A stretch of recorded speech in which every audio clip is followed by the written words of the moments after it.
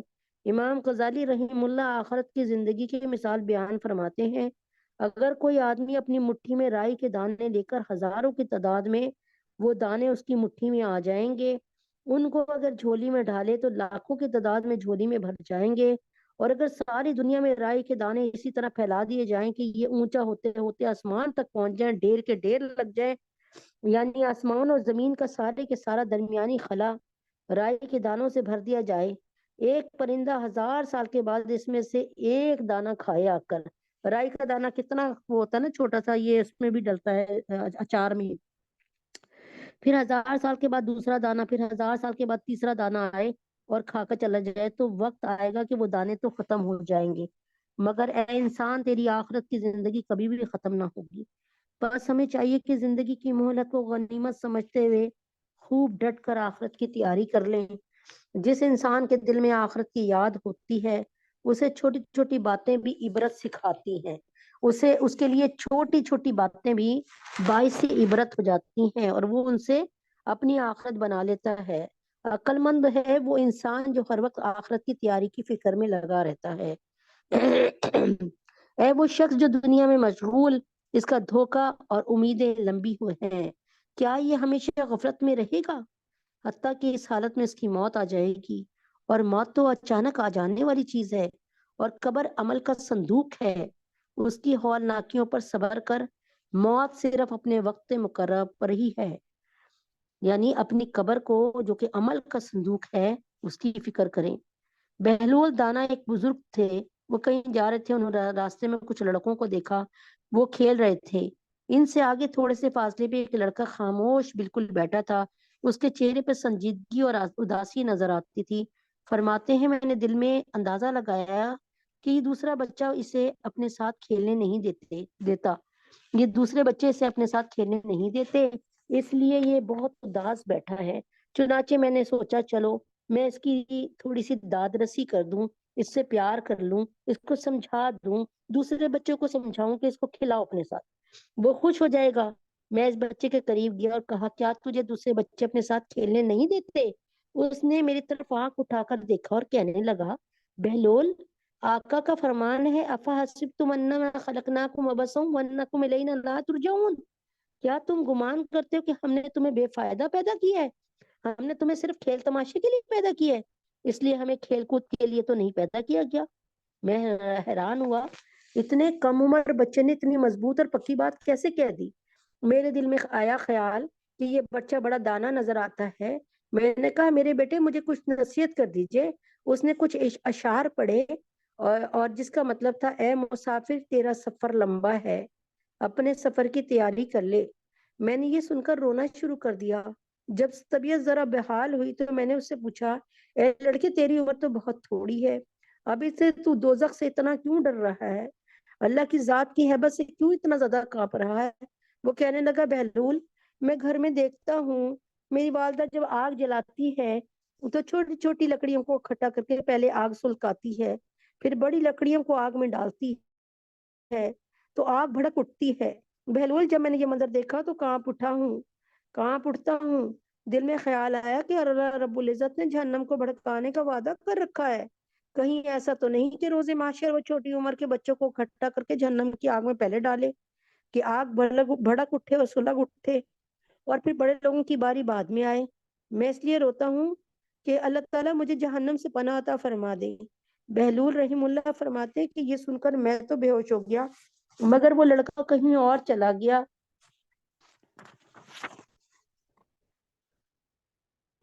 تو حضرت حبیب اجمی حضرت حسن بصری رحیم اللہ کے مرید تھے، جب انتقال کا وقت قریب آیا تو بہت گھبرانے لگے، تو بہت ہی گھبرا رہے تھے۔ کسی نے عرض کیا حضرت آپ تو اللہ کے ولی ہیں، آپ بھی اتنا گھبراتے ہیں، اس سے پہلے تو آپ اتنے پریشان کبھی نہیں ہوتے تھے۔ فرمانے لگے سفر بہت لمبا ہے، توشہ پاس نہیں، زیادہ راہ پاس نہیں، کبھی پہلے اس رستے پہ سفر کرنے کا اتفاق بھی نہیں ہوا۔ آقا اور سردار کی زیارت کرنی ہے، اس سے پہلے کبھی زیارت نہیں کی، ایسے خوفناک مناظر دیکھنے ہیں جو پہلے کبھی نہیں دیکھے، مٹی کے نیچے قیامت تک اکیلے پڑے رہنا ہے، وہاں کوئی غمخوار پاس نہیں ہوگا، پھر اللہ رب العزت کے حضور پیش ہی ہوگی۔ مجھے ڈر لگ رہا ہے اگر اللہ رب العزت نے پوچھ لیا اے حبیب 60 سالوں میں ایک تسبیح تو ایسی پیش کر دے جس میں شیطان کا کوئی دخل نہ ہو، تو میں کیا جواب دوں گا؟ میرے دوستوں، میری بہنوں، حقیقت یہ ہے کہ حبیب اجمی رحیم اللہ نے 60 سال کی زندگی میں دنیا سے ذرہ برابر بھی دل نہ لگایا تھا۔ جب اتنے تقوی اور پرہیزگاری کی زندگی گزارنے والے یوں ڈر رہے ہیں تو ہم جیسوں کا کیا حال ہوگا، جو کسی وقت بھی دنیا سے تو دور کی بات گناہوں سے بھی خالی نہیں ہوتے، ہر وقت شیطان کی خوشامد میں لگے رہتے ہیں۔ تنبیہ الغافلین میں لکھا کہ حضرت ابراہیم بن آدم رحیم اللہ کسی نے عرض کیا حضرت اگر ارشاد فرمائے تو میں آپ کی خدمت میں حاضر ہو جایا کروں تاکہ آپ کچھ واعظ و نصیحت فرما دیں۔ آپ نے فرمایا مجھے بھی 4 قسم کے کاموں سے فرصت نہیں ہے، البتہ ان کے بعد یہ کام کر سکتا ہوں۔ اس نے پوچھا حضرت وہ 4 کام کون سے ہیں جن سے آپ کو فرصت نہیں ہے؟ آپ نے فرمایا پہلا تو یہ ہے کہ اللہ رب العزت نے ازل ہی سے فرمایا تھا کہ لوگوں کا ایک گروہ جنتی ہوگا اور دوسرا گروہ دوزخی ہوگا. مجھے ہر وقت یہ بات مجھے ہر وقت یہ بات فکر میں رکھتی ہے کہ میں کس گروہ میں شامل تھا. دوسرا یہ کہ جب عورت کے پیٹ میں حمل ٹھہرتا ہے تو فرشتہ اللہ تعالیٰ سے پوچھتا ہے میں اس بچے کو خوش بخت لکھوں, سعید لکھوں یا بدبخت لکھوں.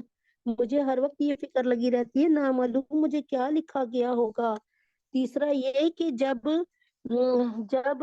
فرشتہ آدمی کی روح قبض کرتا ہے تیسرا یہ کہ فرشتہ جب آدمی کی روح قبض کرتا ہے تو یہ پوچھتا ہے اس روح کو مسلمانوں کی روح کے ساتھ رکھوں یا کافروں کی روح کے ساتھ. مجھے ہر وقت یہ فکر لگی رہتی ہے کہ نامعلوم میرے بارے میں اس فرشتے کو کیا جواب ملے گا. اور چوتھا کام یہ کہ قیامت کے دن اللہ رب العزت فرمائیں گے وَامْتَازُوا الْيَوْمَ أَيُّهَا الْمُجْرِمُونَ, سورہ یاسین کی آیت ہے, اے مجرموں آج میرے بندوں سے الگ ہو جاؤ. مجھے ہر وقت یہ فکر لگی رہتی کہ نامعلوم میرا شمار مجرموں میں ہوگا یا فرما برداروں میں. میں جب تک ان چاروں کاموں میں مصروف ہوں اس وقت تک کسی اور سے بات کرنے کی مجھے فرصت نہیں. دیکھا وہ حضرات زندگی کی اس قدر کیا کرتے تھے اور اتنا سب عمل کرنے کے باوجود کہتے تھے پتہ نہیں ہم جنت کی میں جائیں گے نہ جائیں, کیا پتہ اللہ ہمیں جہنم کی اس میں کال کوٹری میں اتار دے. حالانکہ ان میں سے ایسے تقوی والے ہوتے ہیں کہ ایک صاحب بزرگ تھے جو کہ ایک عطار فروش کی دکان پہ گئے, عطر فروش کی دکان پہ, تو اس سے کہا کہ تو نے کیسی خوبصورت جو ہے وہ خوشبوئیں سجائی رکھی ہیں اور کیا تیری موت کی کوئی تیاری ہے. تو اس نے غصے سے کہا تو نے موت کی تیاری کر لی ہے جو مجھے یہ سبق سکھا رہا ہے, بتا تیری کیا موت کی تیاری ہے.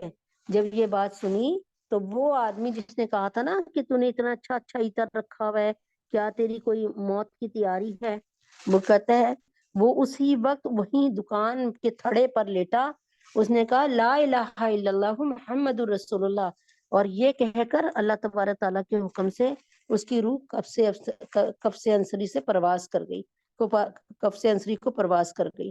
وہ اسی وقت مر گیا. وہ سمجھا یہ مذاق کر رہا ہے. جب اس نے اس کی چادر کو ہٹایا جو اس نے اوڑی ہوئی تھی تو وہ کب کا جان دے چکا تھا. وہ دیکھیں ایسے صاحب ایمان تھے, ایسی موت کی پکی تیاری کہ بالکل زندگی کی حالت میں صحیح حالت میں کلمہ پڑھا اور اللہ تبارک تعالیٰ نے اس کو یعنی ایسی اللہ تعالیٰ سے دل ملا ہوا تھا کہ دنیا سے رخصت ہو گیا. اور ایک ہماری تیاری ہے وہ بھی سوچ لیں کیسی ہے. بسم اللہ الرحمن الرحیم.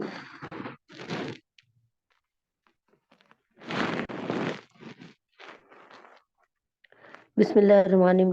استستغیثون ربکم فاستجاب لکم انی ممدکم بِأَلْفٍ مِّنَ الْمَلَائِكَةِ مُرْدِفِينَ. جب تم اس وقت کو یاد کرو جب تم اپنے رب سے فریاد کر رہے تھے, پھر اللہ تعالیٰ نے تمہاری سن لی کہ میں تم کو 1000 فرشتوں سے مدد دوں گا جو سلسلہ وار چلے آئیں گے.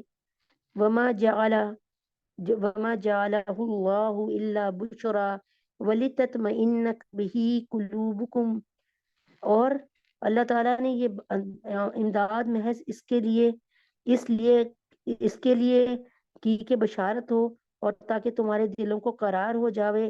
یعنی سارے مسلمان جن کے دل اندر سے ہلے ہوئے تھے نا کہ مقابلہ کرنے ہی نہیں آئے تھے وہ اتنے بڑے لشکر کا, لیکن اب یہ کہ مقابلے والی نوبت آ گئی تو سب کے دل جو تھے نا وہ دھڑک رہے تھے دھڑ کر کے. دل تو سب کے دھڑکتے ہیں آپ کے میرے بھی, لیکن ایک ہوتا ہے نا پتہ نہیں اگلا لمحہ کیا ہو جائے اس میں. ومن نصر الا من عند اللہ, اور اللہ تعالیٰ فرماتے ہیں کہ اللہ تعالیٰ نے یہ امداد محض اس لیے کی کہ بشارت ہو اور تاکہ تمہارے دلوں کو قرار ہو جائے, اور نصرت صرف اللہ کی طرف سے ہی ہے. حکیم بے شک اللہ رب العزت زبردست حکمت والے ہیں. تو یہ تو میں آپ کو بہت دفعہ بتا چکی ہوں الحمدللہ رب العالمین, اور انشاءاللہ تعالی اللہ پاک بس جو ہے کہنا سننا وہ قبول فرما لے. اب یہاں یہ شبہ ہو سکتا ہے کہ اگر کافروں کو ہلاک کرنا تھا تو ایک فرشتہ بھی کافی تھا, یعنی اللہ تبارک تعالیٰ نے ایک یہاں پہ کہا نا اللہ تعالیٰ نے کہ انی ممدکم, کہ میں یقیناً مدد کروں گا بِأَلْفٍ مِّنَ الْمَلَائِکَةِ، 1000 فرشتوں سے مردفین جو قطار در قطار آئیں گے. ٹھیک ہے. تو یہاں اس آیت میں فرشتوں کی تعداد 1000 بتائی گئی ہے، اور سورہ آل عمران میں 3000 اور 5000 کا ذکر ہوا. تو یہ کل جو میں نے پڑھا تھا وضاحت کے ساتھ کہ 9000 تھے. ٹھیک ہے نا. اب اس میں یہاں پہ بھی فرشتے ایک، تو کہنے کا مطلب کہ اب یہاں یہ شبہ ہو سکتا ہے کہ اگر کافروں کو ہلاک کرنا تھا اللہ نے تو ایک فرشتہ بھی کافی تھا. میں نے بتایا نا جبریل امین نے کیسے اٹھا کر قوم لوط کی پوری بستی کو، قوم لوط ٹرانسجینڈر کرتی تھی، یعنی ہومو سیکسولیٹی کرتی تھی، آپس میں مرد مردوں کے ساتھ، چھوٹے چھوٹے بچوں کے ساتھ غلط کام کرتے تھے. ٹھیک ہے نا، اپنی عورتوں کو چھوڑ کے. تو دنیا میں پہلے یہ کام سب سے پہلے کس نے کیا؟ قوم لوط نے کیا. تو اللہ تعالیٰ نے قوم لوط کو کیسے ختم کروایا؟ اللہ تعالیٰ نے لوط علیہ السلام کے ذریعے ان کو بار بار یہ وارننگ دی، تھریٹ دیے، ان کو بار بار سنپ کیا کہ بھائی یہ غلط ہے، نہ کرو نہ کرو، عورتوں کے ساتھ اپنی خواہش کو عورتوں کے ساتھ پورا کرو. اب یہاں یہ شبہ ہو سکتا ہے کہ اگر کافروں کو ہلاک کرنا تھا تو ایک فرشتہ بھی کافی تھا. چنانچہ قوم لوط کی آبادی کو فقط جبریل علیہ السلام نے تہو بارہ کر دیا. میں نے بتایا نا جیسے ٹرے میں بہت ساری چیزیں بھر لو تو پھر ٹرے والا اٹھا کر ایک ہاتھ پہ اٹھا لیتا ہے یا اسے سر پہ رکھ لیتا ہے اور وہ سپلائی کرتا رہتا ہے، چائے پی لو چائے پی لو، ٹرین کے ڈبے وغیرہ میں نا. تو اسی طریقے سے آپ نے بھی کیا کیا، جبریل امی نے اپنی ہاتھوں کی انگلیوں کے کناروں سے، یعنی میں سمجھانے کو کہہ رہی ہوں، واللہ عالم، مجھے نہیں پتا یہ ان کے پر تھے جبریل کے، کہیں لکھا 100 پر، کہیں لکھا 600 پر، دونوں میں نے حدیث کا ہے الحمدللہ. تو جبریل علیہ السلام نے ان کو اٹھایا، پوری بستی کو ایسے ہی فرش سمیت گھروں سمیت اٹھایا، اور یہاں تک لے گئے کہ آسمان کے فرشتوں نے، یہ قرآن میں پورا ذکر ہے اس کا، آسمان کے فرشتوں نے ان کے کتوں کی بھی آوازیں بھونکنے کی سنی، ان کے مرغوں کی اذانوں کو بھی سنا، اور صرف ایک پر کے ذریعے سے زمین کا، اچھا جبریل علیہ السلام نے ایک پر کے ذریعے سے زمین کا تختہ الٹ دیا، صرف ایک پر سے. تو ہزاروں کی تعداد میں فرشتے بھیجنے سے کیا مقصود تھا؟ اللہ تعالیٰ جبریل امین کو کہتے ایک پر مر، اللہ تعالیٰ کے حکم سے ایسے مرتے یہ کہ ان کی ہڈیاں پگھلی ہوئی ملتی ہیں ہمیں. تو اس کے جواب میں یہی آیت میں دیا جا رہا ہے کہ یہ فرشتوں کا بھیجنا مسلمانوں کو خوش کرنے اور ان کے دلوں کو اطمینان دلانے کے لیے تھا، کیونکہ اللہ تعالیٰ اپنے بندوں کی فطرت سے واقف ہے، وہ تعداد سے بھی متاثر ہوتے ہیں. ورنہ خدا تعالیٰ تو یوں بھی کر سکتا تھا کہ تمام کے تمام کفار کو پیرالائز کر دیتا، یوں بھی کر سکتا تھا کہ تمام کے تمام کفار کو اللہ تعالیٰ اس وقت اندھا کر دیتا، یوں بھی کر سکتا تھا کہ اللہ تعالیٰ ان پر اپنا زلزلہ بھیج دیتا، یوں بھی کر سکتا تھا اللہ تعالیٰ ان پر جیسے غزوہ احزاب میں آندھیاں بھیجی ویسے بھیج دیتا. تو یہاں پر لیکن اللہ تعالیٰ منفرد ہے اور منفرد چیزوں کو پسند کرتا ہے، یعنی کہتے ہیں نا یونیک چیزوں کو پسند کرتا ہے. چنانچہ اللہ تعالیٰ نے فرشتوں کو کتار در کتار بھیجا، ایک فرشتوں کو نہیں بھیجا، تاکہ مسلمان خوش ہو جائیں کہ بھائی اتنی زیادہ ان پر وہ آ رہی ہے مدد. تو خداوند تعالیٰ تو مدد کرنے پہ ہر طرح قادر ہے، اس کو مدد کے لیے فرشتوں کی حاجت تھوڑی ہے. اس لیے آگے فرمایا یہ مدد تو در حقیقت خدا کی مدد تھی، فرشتے تو مدد کی ظاہری صورت تھے. چنانچہ فرشتوں نے مسلمانوں کی طرف سے جنگ کی اور کافروں کو قتل کیا، اور اس کے ثبوت میں متعدد دلائل ہیں. اچھا ابھی اب کیا ہوتا ہے، آپ پتہ نہیں پڑھتے ہیں کہ نہیں پڑھتے، میں تو کوئی دن ایسا نہیں ہے جب میں خبریں نہ سنوں، بلکہ 1 یا 2-3 دفعہ نہ سنوں، مطلب خبریں نہیں سنتی، بلکہ جو مجھے پتا ہے کہ یہ چینل جو ہیں صحیح والی خبر دیں گے، انہی کا چینل پہ جب آتے ہیں اس بندے کا انٹرویو وہ پڑھتی ہوں کہ آج کرنٹ کیا ہوا فلسطین کے لوگوں کے ساتھ. تو آپ نے دیکھا ہوگا یا آپ تک بھی آواز پہنچی ہوگی اس بات کی کہ اسرائیلی فوج کہتی ہے ہمیں نہیں پتا ہم گھوست سے لڑ رہے ہیں، ہم جنوں سے لڑ رہے ہیں، پتہ نہیں ہمیں نظر ہی نہیں آتے، ہمیں مار کے چلے جاتے ہیں، اور ایک دم سے آتے ہیں پتہ نہیں چلتے. یہ تو ہم انسانوں سے تو لڑ لیں گے، ہم بھوتوں سے کیسے لڑیں، بھوتوں سے کیسے لڑیں. تو یہاں پر یقیناً اللہ کی مدد آتی ہوگی، اس میں تو میں اللہ بھی وہی ہے اور وعدے بھی وہی ہیں اس کے. چنانچہ فرشتوں نے مسلمانوں کی طرف سے جنگ کی اور کافروں کو قتل کیا. اس کے ثبوت میں بہت سے دلائل ہیں. اول تو خود آئندہ آیت میں فرشتوں کو مخاطب کر کے اللہ تعالیٰ نے حکم دیا ہے، یعنی اگلی آیت میں دیکھیے گا، پڑھیے گا کہ اللہ تعالیٰ نے کافروں کو حکم دیا کہ اللہ تعالیٰ نے فرشتوں کو حکم دیا کہ کافروں کی گردنوں پہ بلکہ پور پہ مارو، جوڑ پہ مارو. دوسری جنگ میں دوسرے جنگ میں فرشتوں کی شرکت کے ثبوت میں باکثرت حدیث جو ہے وہ صحابہ سے وارد ہے۔ حضرت ابن عباس رضی اللہ عنہ نے فرمایا کہ یہ جنگ بدر کے موقع پر ایک مسلمان نے حضرت ابن عباس رضی اللہ عنہ نے فرمایا کہ جنگ بدر کے موقع پر ایک مسلمان نے ایک کافر کا پیچھا کیا، اچانک اوپر سے کوڑا مارنے کی آواز سنی، اتنے میں مشرک کو دیکھا کہ گدی کے بل زمین پہ پڑا ہے اور کوڑے کی ضرب سے اس کا چہرہ پھٹ گیا ہے۔ ایک انصاری نے حاضر ہو کر یہ واقعہ آپ جناب صلی اللہ علیہ وسلم سے عرض کیا، آپ نے فرمایا تو نے سچ کہا، یہ آسمانی مدد تھی۔ ایک صحابی کہتے ہیں بدر کے دن میں نے ایک مشرک کا پیچھا کیا لیکن میری تلوار پڑنے سے پہلے اس کا سر میرے سامنے آ گرا۔ لکھا ہے جس وقت ابو جہل زخمی پڑا ہوا تھا تو حضرت ابن مسعود سے بولا وہ آواز کہاں سے آتی تھی جو ہم کو بدحواس بنا رہی تھی، باوجود یہ کہ آواز دینے والا کوئی نظر نہ آتا تھا۔ تو حضرت ابن مسعود رضی اللہ عنہ نے جواب دیا فرشتوں کی آواز تھی۔ ابو جہل بولا پھر تو وہ ہم پر غالب ہوئے، تم ہم پر غالب نہیں ہوئے۔ بخاری کی ایک یعنی فرشتے ہم پر غالب ہوئے، تم تو نہیں غالب ہوئے۔ تو بخاری کی ایک روایت ہے کہ جبریل امین علیہ السلام نے حضور پاک صلی اللہ علیہ وسلم سے دریافت کیا آپ اپنی جماعت میں اہل بدر کو کیسا سمجھتے ہیں؟ حضور پاک صلی اللہ علیہ وسلم نے فرمایا مسلمانوں میں سب سے افضل، کیونکہ واقعی اللہ کے نبی بدری صحابہ کا بڑا خیال رکھتے تھے۔ بدری صحابہ نہیں بھی لڑنے، بدری صحابہ کے لیے پتہ کیا تھا، اب آپ لڑ چکے، اب آپ کو آئندہ کسی اور لڑائی کرنے میں غزوے میں شرکت کی ضرورت نہیں، آپ نے اپنے حصے کا کام کر لیا۔ کیوں بدری صحابہ کو اتنی افضلیت فضیلت کیوں دی؟ اس لیے کہ یہ اسلام کا پہلا مارکا تھا، لڑائی کا کوئی تجربہ نہیں تھا، کہاں سے کیا چیز آ جائے گی، بم پٹے گا یا کوئی پٹاخے پھٹیں گے یا کس طریقے سے جنگ ہوتی ہے، کوئی نہیں تھا۔ لیکن بدری صحابہ سارے کے سارے نبی پاک صلی اللہ علیہ وسلم کے ساتھ ساتھ تھے، نبی پاک صلی اللہ علیہ وسلم آگے دائیں بائیں اوپر نیچے سے وہ نبی پاک صلی اللہ علیہ وسلم کے حکموں کی فرمانبرداری کر رہے تھے، اور نبی پاک صلی اللہ علیہ وسلم کو ہر حالت میں اپنی جلو میں اپنے حصار میں لے رکھا تھا انہوں نے ان کی حفاظت کے لیے۔ تو بخاری کی ایک روایت ہے کہ جبریل امی نے حضور پاک صلی اللہ علیہ وسلم سے دریافت کیا کہ آپ اپنی جماعت میں اہل بدر کو کیسا سمجھتے ہیں؟ حضور پاک صلی اللہ علیہ وسلم نے فرمایا مسلمانوں میں سب سے افضل۔ حضرت جبریل علیہ السلام نے فرمایا وہ فرشتے جو بدر میں حاضر ہوئے تھے وہ بھی ایسے ہی ہیں، یعنی وہ فرشتے جو بدر میں اللہ تعالیٰ جن کو لے کے آئے تھے نا 9000 فرشتوں کو، اللہ تعالیٰ وہاں پر ان سارے فرشتوں پر ان کو فضیلت دیتے ہیں، ان کو یعنی وہ اللہ تعالیٰ ان کو کہتے ہیں کہ یہ بدری فرشتے ہیں۔ جیسے بدری صحابہ کو فضیلت دی نا، بعد میں دی، ہمیشہ دی، خدا کی قسم آپ یقین کریں جب یمامہ کی جنگ ہوئی نا، یمامہ کی جنگ مسیلمہ کذاب سے، جس نے دعویٰ کیا تھا کہ میں نبی ہوں، اور نبی پاک صلی اللہ علیہ وسلم کے انتقال کے بعد آپ کے وصال کے بعد اسے حضرت ابوبکر صدیق کے دور میں لڑائی ہوئی، تو حضرت ابوبکر صدیق رضی اللہ عنہ بے تاب اور وہ تھے اور کہ میں بھی اس جنگ میں لڑوں۔ تو اس وقت بدری صحابہ احدی صحابہ سے بھی کہا گیا آپ لوگ بھی یہاں پر نہیں رہیں گے، آپ لوگ بھی اٹھیں اور جائیں اور اس کے بعد لڑیں۔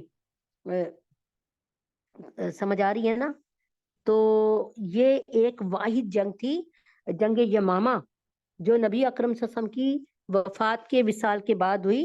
اس میں بدری صحابہ کو حکم ہوا تھا کیونکہ 40,000 کا لشکر کفار کا تھا، ان کا مسیلمہ کذاب کا، اور میں نے تو پڑھا تھا کہ 1,00,000 لوگ تھے وہ، اور 13,000 صرف مسلمان تھے۔ اس لیے مدینہ طیبہ میں ایک بھی مسلمان نظر نہیں آیا، 3 دن لگاتار اذان نہیں ہوئی باقاعدہ، جو میں نے پڑھا، کمی پیشی اللہ معاف کرے، اور اس کو میں پھر بھی تحقیق بھی کر لوں گی۔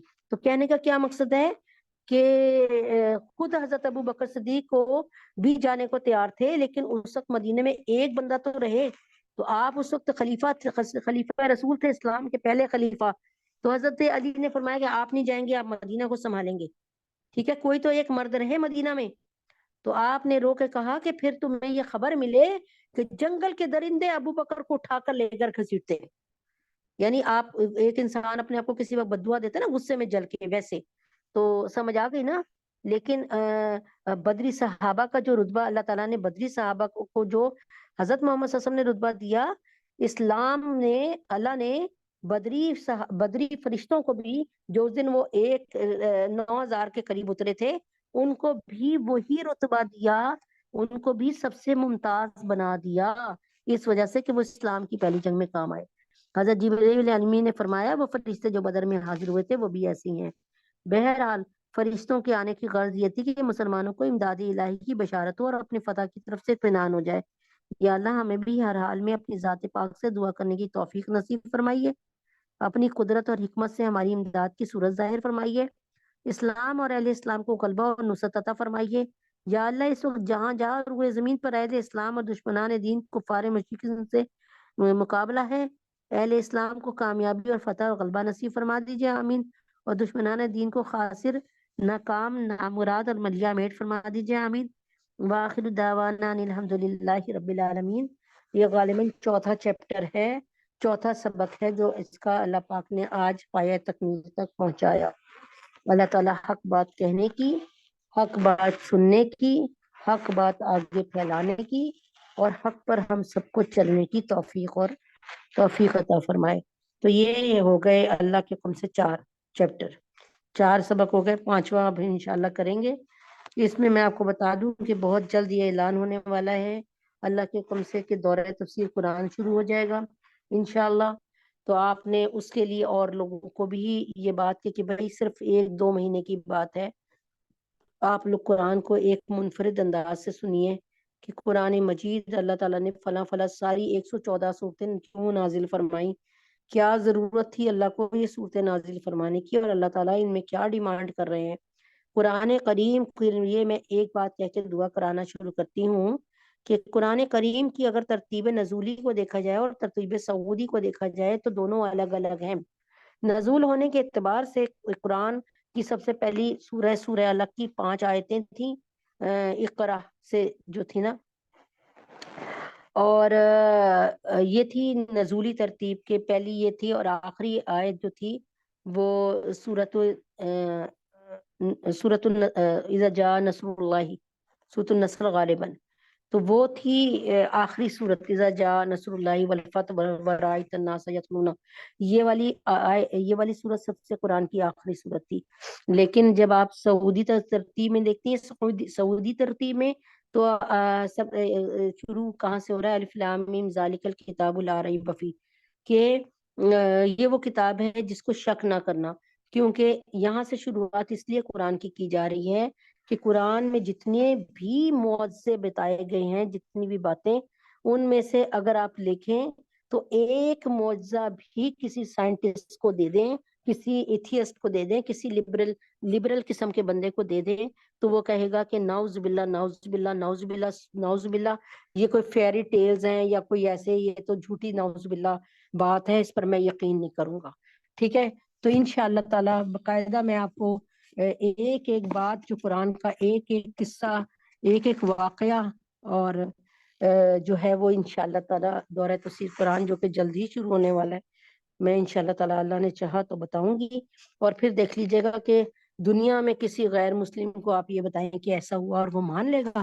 کوئی کسی کو اللہ ہدایت دے دے تو اس کے لیے تو کوئی مشکل نہیں ہے، لیکن عام طور پہ کوئی بھی ایسی بات قرآن شریف کی دنیاوی لحاظ سے نہیں سمجھ آتی کہ بھائی یہ ہو سکتا کوئی اتنے بڑے پہاڑ کوہ طور جو ہے وہ آسمانی فضا میں لہرا دیا جائے، اور کتنی دیر تک اس کو، کتنے دن تک اس کو اس بنی اسرائیل کے سروں پہ مسلط کیا جائے۔ بہرحال انشاءاللہ تعالی اگر اللہ تعالیٰ نے چاہا تو انشاءاللہ بیان کروں گی۔ اللہم صلی علی محمد وعلی آل محمد کما صلیت علی ابراہیم وعلى آل إبراهيم إنك حميد مجيد، اللهم بارك على محمد وعلى آل محمد كما باركت على إبراهيم وعلى آل إبراهيم إنك حميد مجيد، ربنا آتنا وفي الآخرة حسنة وقنا عذاب النار، ربنا ظلمنا أنفسنا وإن لم تغفر لنا وترحمنا لنكونن من الخاسرين۔ اے میرے پیارے اللہ، اے میرے پیارے اللہ، جتنا اس وقت بہت سارے لوگ بیمار ہیں جس کی وجہ سے وہ نہیں آ پا رہے ہیں ہماری میٹنگ میں، بہت سے لوگوں کا لائٹ کا مسئلہ بنا کھڑا ہے، اور بہت سے لوگوں کے موبائل کا مسئلہ بنا کھڑا ہے، اے اللہ پاک سب کے مسئلوں کو حل فرمائیے۔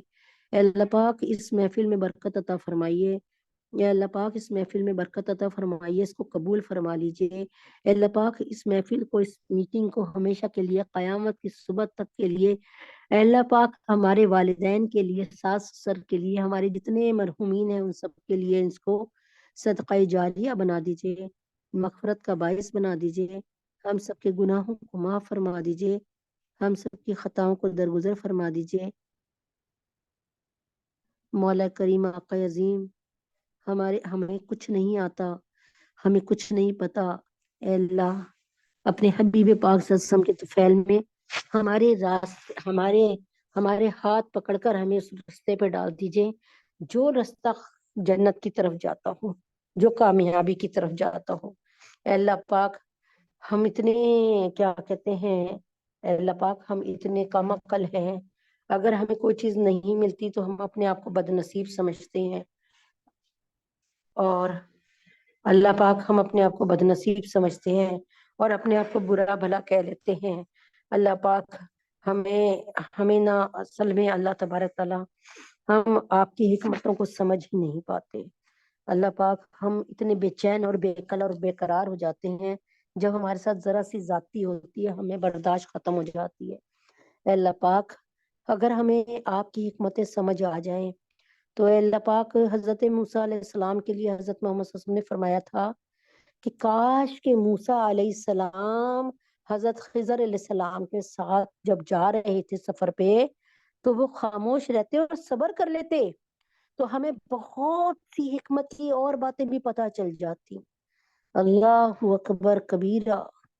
اللہ جب نبیوں سے بعض دفعہ صبر نہ ہو سکا، مطلب جیسے حضرت عیسیٰ علیہ السلام، حضرت موسیٰ علیہ السلام سے، تو اللہ پاک ہم تو آپ کے بہت بے بس بندے ہیں، ہم تو ناکارہ بندے ہیں، اللہ ہم تو کمزور بندے ہیں۔ اللہ پاک ہم بعض دفعہ گھبرا جاتے ہیں ہر طرف سے ناکامی پہ، اللہ ہم ناکامی پر ناکامی پہ، ناکامی پر ناکامی پر اللہ پاک ہم گھبرا جاتے ہیں، اللہ پاک ہم رو پڑتے ہیں، اللہ پاک ہم مایوسی میں چلے جاتے ہیں۔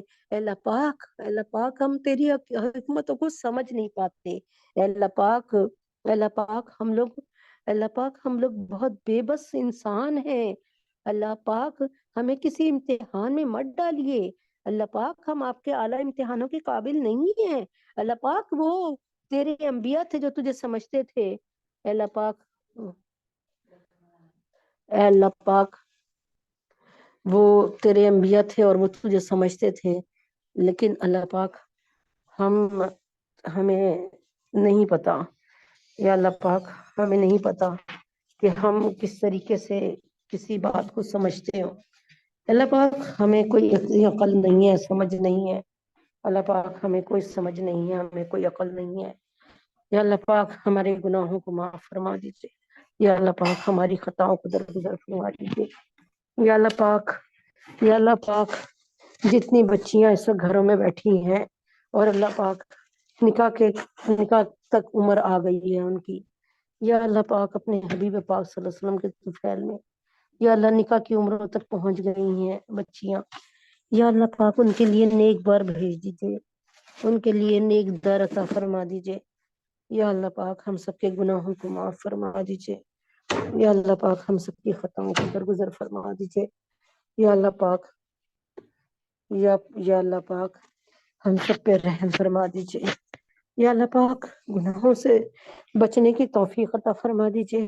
یا اللہ پاک ہم اپنے گناہوں سے بچ نہیں سکتے، ہمیں ان گناہوں سے بچنے کی توفیق عطا فرما دیجیے۔ یا اللہ پاک ہم پہ رحم فرما دیجیے، ہمیں کرم فرما دیجیے، فلسطین کے مسلمانوں پہ رحم فرما دیجیے۔ یا اللہ فلسطین کی عورتوں، مردوں، یا اللہ پاک بچوں پر رحم فرما دیجیے۔ یا اللہ پاک حماس پہ رحم فرما دیجیے، یا اللہ پاک حماس کا ساتھی اور سہارا بن جائیے۔ یا اللہ یمن کے لوگوں کا، حوثیوں کا، لبنان کے لوگوں کا سہارا بن جائیے۔ یا اللہ تجھے تیرے نبی کا واسطہ، نیتن یاہو کو اور اس کے تمام معاونین کو اللہ جہنم واصل فرما دیجیے۔ یا اللہ تمام یہودیوں کو، تمام اسرائیلیوں کو غارت فرما دیجیے۔ یا اللہ تجھے تیرے نبی کا واسطہ فلسطین کے مسلمانوں پہ رحم فرما دیجیے، کرم فرما دیجیے۔ یا اللہ پاک ہمارے گناہوں کو معاف فرما دیجیے یا اللہ پاک۔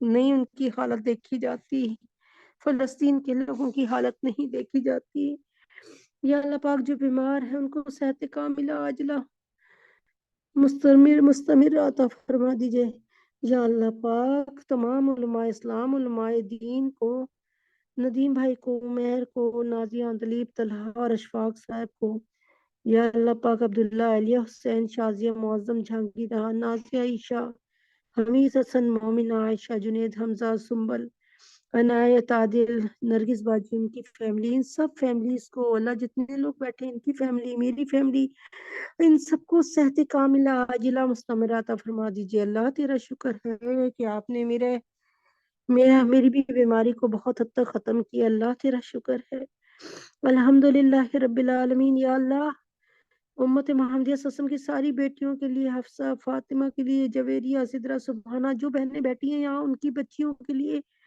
حفصہ، سجاد، بن شفیفہ، بنات سرور، فخر، عبد المتین، سعدیہ، نظام، یا اللہ پاک، زینب، منتہا، ختیجہ، شائستہ، نمرہ، امبر، آمنہ، مصباح، مہتاب، ندا کو اللہ تعالیٰ ان کی شادیاں بہترین اور اچھی جگہ پہ ہو جائیں یا اللہ پاک۔ جو بیمار ہیں ان کو صحت کاملہ عاجلہ مستمرہ عطا فرما دے یا اللہ۔ جو بے گھر ہیں، علی اعظم، شہناز، علی عاشق، مفتی ضیاء الدین صاحب، عامر اور علی رفیق، ان کو بہترین اپنا گھر عطا فرمائیے یا اللہ پاک۔ سحر اور عائشہ فریال کو دلی دماغی سکون عطا فرمائیے یا اللہ۔ ان کے تمام مسئلوں کو ایسے حل فرمائیے جیسے مسئلے تھے ہی نہیں یا اللہ۔ ان کے لیے دنیا میں بھی جنت، آخرت میں وسیع جنت عطا فرمائیے یا اللہ۔ احمد نعمان، نواز صاحب، محمد عمر کو اللہ پاک اچھا روزگار عطا فرما دیجیے یا اللہ پاک۔ عائشہ، سونیا، رقیہ باجی، ڈاکٹر انم، علیہ محسن، ماریانس، سنبل اور علیہ عمران کو اللہ پاک نیک نرینہ اولاد عطا فرمائیے یا اللہ پاک۔ ڈاکٹر فاطمہ کو، عبداللہ کو، عائشہ کو، فاطمہ کو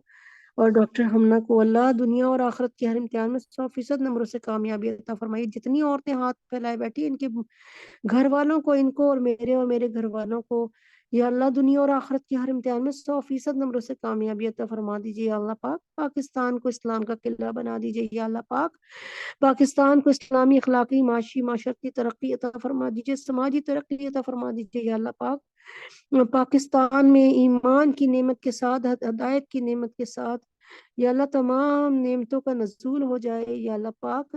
پیٹرول کو اور بجلی کو سستا فرما دیجیے یا اللہ پاک۔ پاکستان ایک مقروض ملک ہے، اس کے قرضوں سے اس کو نجات عطا فرما دیجیے یا اللہ پاک۔ ہمیں بہترین قیادت عطا فرما دیجیے یا اللہ پاک۔ ان ظالم اور خودغرض لوگوں سے جان چھڑا دیجیے یا اللہ پاک۔ اپنی طرف سے کوئی بہترین حکمران عطا فرما دیجیے یا اللہ پاک۔ اپنے حبیب پاک صلی اللہ علیہ وسلم کے طفیل میں دنیا کے حالات اور ہمارے گھروں کے حالات بہت برے ہیں یا اللہ پاک۔ اللہ تعالیٰ سے بہت دوری ہو گئی یا اللہ پاک۔ اسلام غریب ہو گیا، اجنبی ہو گیا اے اللہ پاک۔ ہمارے گناہوں کو معاف فرما دیجیے یا اللہ پاک۔ اتنے پڑھے لکھے لوگوں کو مسائل سے ناواقفیت ہے ان کی، اللہ تجھے تیرے نبی کا واسطہ یا اللہ ہمیں معاف کر دے، یہ ہمارا قصور ہے۔ ہم گھر نہیں جا سکے اللہ۔ ہم اپنے گھروں میں ایسے لگے کہ ہمیں دنیا کی فکر نہ لگی۔